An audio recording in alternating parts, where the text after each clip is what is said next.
everyone, and welcome back to Voyage of a Time Wanderer. Today I'm excited to be sharing my reading plans for December for the Cloak and Dagger Christmas and the Dickens December readathons.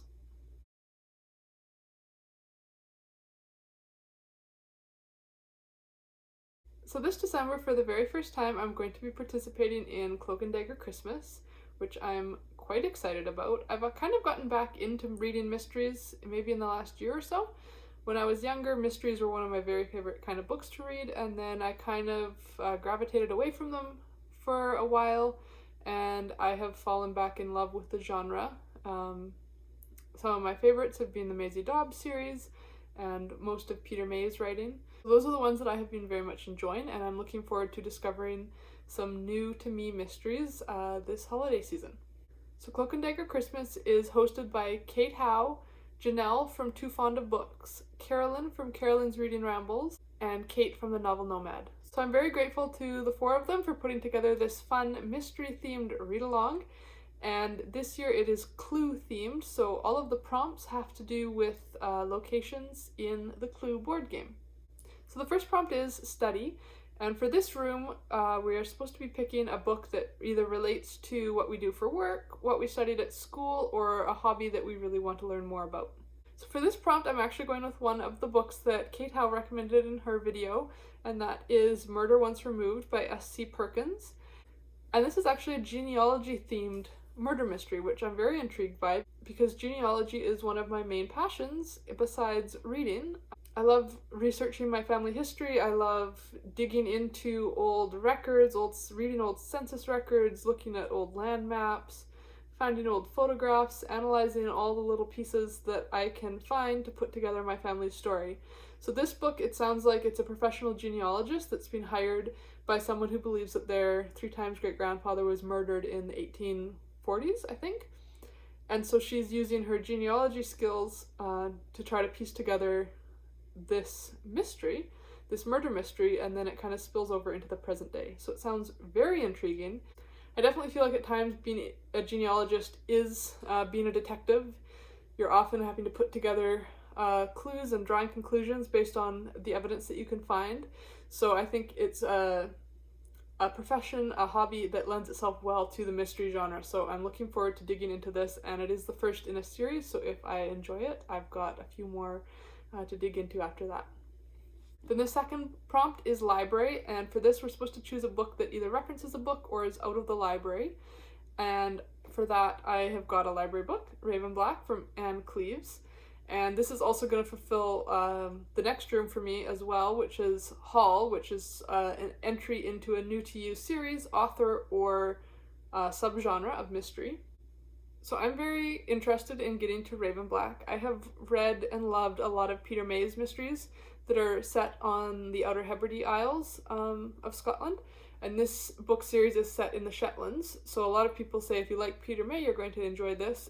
And it's also been turned into a TV series that I really have been wanting to watch, but I wanted to read the books first, so I'm looking forward to reading this. I don't know much about it besides the fact that my uncle has recommended it highly to me. And I believe it's set, or at least it begins on New Year's Eve, so it's perfect for this time of year.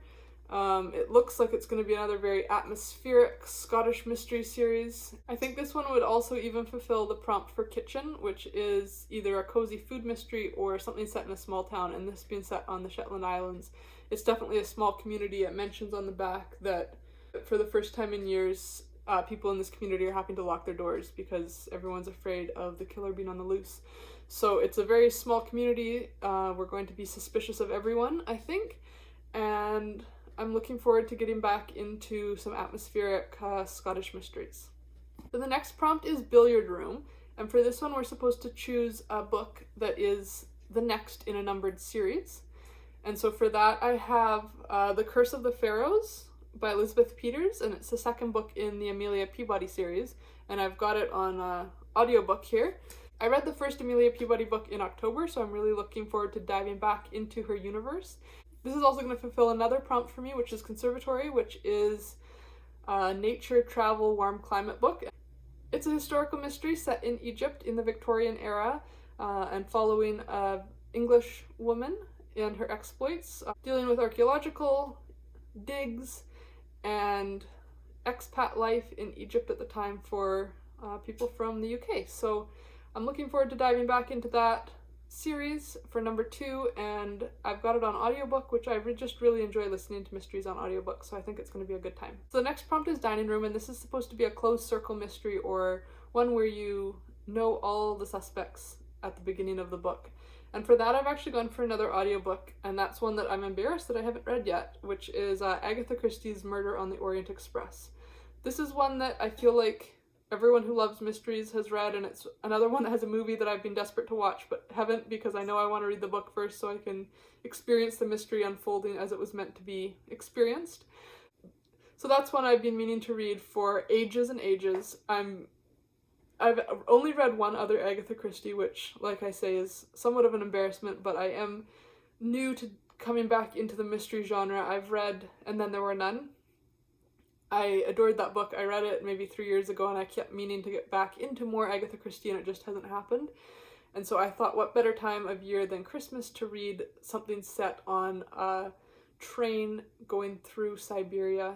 The cover on my audiobook has what looks like the train traveling through a snowstorm. Definitely a closed circle mystery where you know that the murderer has to be on the train or have been on the train at one point. So that's one that I'm excited to finally read, and so I can watch the movie and understand all the cultural references to that book that I know I've been missing out on for the past 28 years of my life.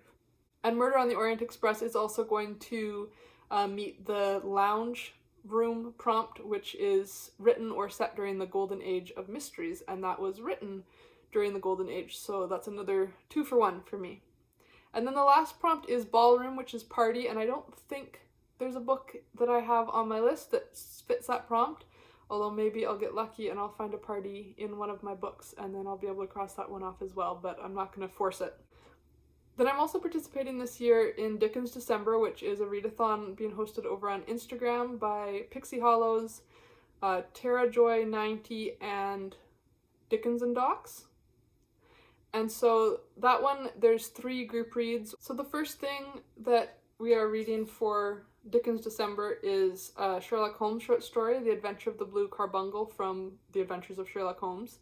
I've read all of the Sherlock Holmes stories before, but I did admittedly tear through them a bit, so I don't remember too many specific mysteries.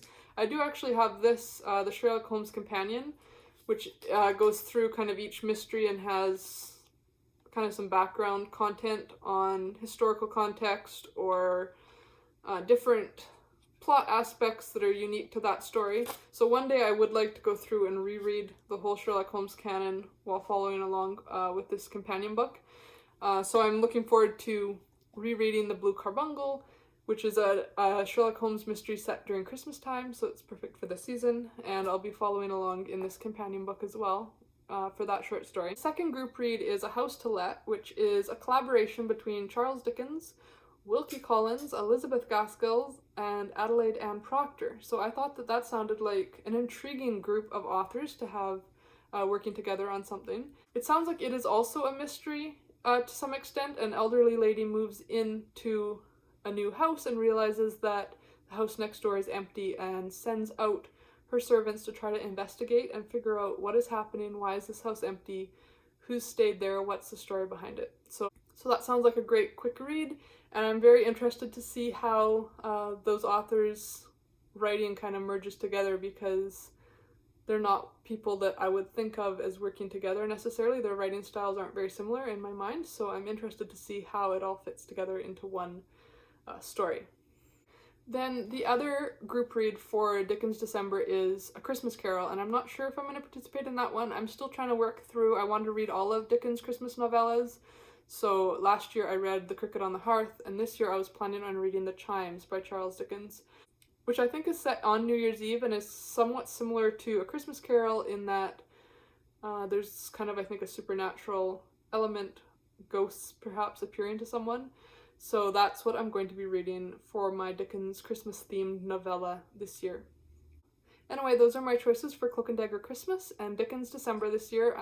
I'm looking forward to spending some quality time this holiday season reading some great books, and if you are participating in either of these readathons, I hope you have a wonderful time as well. Bye.